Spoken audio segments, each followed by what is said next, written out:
Good morning বন্ধুরা, চলে এলাম ছাদে। তোমাদের সাথে কথা বলতে বলতে একটু ছাদে বসি।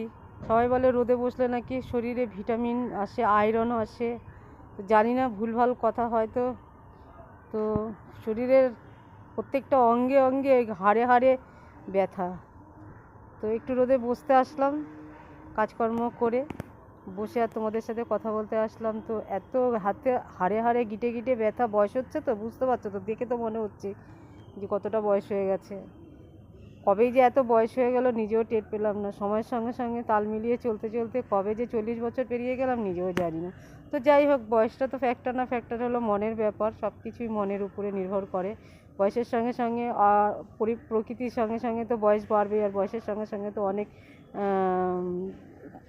ক্রিটিক্যাল প্রবলেমও আসবে, বা অনেক রকম প্রবলেম আসবে, সেগুলোকে মানিয়ে নিয়ে চলতে হবে। তো ছাদে বসে একটু